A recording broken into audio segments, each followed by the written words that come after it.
Welcome to this seminar. I'm Erika Leonard from Vector Laboratories. I'm the Director of Quality Control and a Senior Research Histologist. This seminar is Considerations for Designing Immunohistochemical Procedures.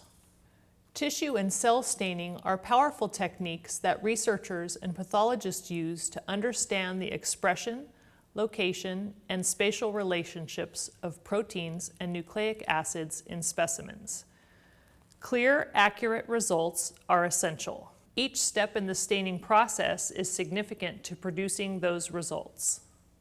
Here's an overview of our workshop. We're going to cover several topics: methods of antigen detection, defining your imaging method, establishing your detection priorities, selecting your reagents, selecting ancillary reagents, optimizing your protocol, and advanced detection protocols. In this section, we're going to be covering essentials of immunohistochemistry.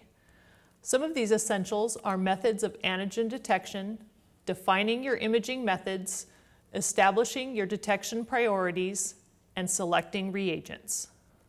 The first thing we're going to discuss is your method of antigen detection. Immunohistochemistry is defined as using antibodies to detect target antigens or proteins in your tissue section. And this antigen can either be visualized using enzymatic detection or fluorescence detection.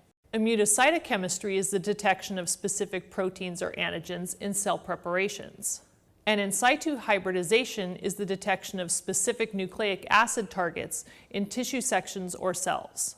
The first thing you'll need to do in designing your immunohistochemistry procedure is to define your imaging method. Typically, you will either be visualizing your results using Brightfield or fluorescence microscopy. Brightfield microscopy involves light being transmitted through the specimen, so you'll need to create a contrast in your tissue section in order to visualize your target antigen.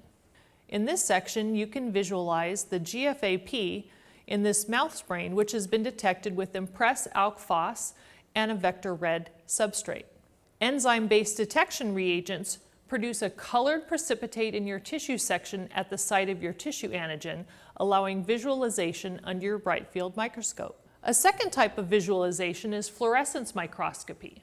Detection reagents are labeled with fluorochromes that absorb light at a specific wavelength called the excitation wavelength, and they emit light at a longer wavelength called the emission wavelength. You'll want to choose your fluorescent detection reagents to match the light source and the filter cubes of your microscope. There's a literal rainbow of fluorescent dye choices that you can choose when designing your protocol. So when choosing your fluorescent detection reagent, you should choose reagents that match the specifications of your microscope in order to achieve optimal signal-to-noise ratio. Here is an example for fluorescein. The blue peak indicates the range of wavelengths absorbed by fluorescein. The blue band indicates the excitation range of standard fluorescein excitation filters. The blue band is a fixed property of the excitation filter. An excitation source down here is on a low point of the optimal absorption peak for fluorescein, and it would not generate a strong emission signal. The principle is the same on the emission side. The green peak indicates the range of light emitted by fluorescein. The green band indicates the range over which standard fluorescein excitation filters will pass light. The green band is a fixed property of the emission filter. An emission filter above the maximal peak for fluorescein won't collect much of the emitted signal. Your detection reagents must match both the excitation and emission spectra that are available in your microscope. A second step in designing your immunohistochemistry procedure is establishing your detection priorities. Some of these priorities can include the following: sensitivity, if you need to detect a low abundance target; simplicity, whether you need to minimize the complexity and the chance for any errors in your protocol; flexibility, which allows you to adapt to changing requirements in your laboratory; rapid results, if you need to decrease the time to achieve your result; cost, if you need to reduce reagent and labor costs; and reproducibility, if you need to repeat a specific assay over and over and achieve consistent and reliable results. So now it's time to select your reagents. What will you need to achieve the result that you desire? The first thing you'll need is a primary antibody, and this is the protein or antibody that will bind to the specific target you're interested in visualizing.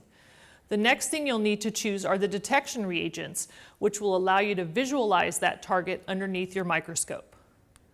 And lastly, you may need to add ancillary reagents into your protocol.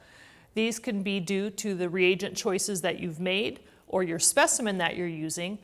Some may also need to be added to maximize your signal and minimize your noise. In this section, we have covered several important topics.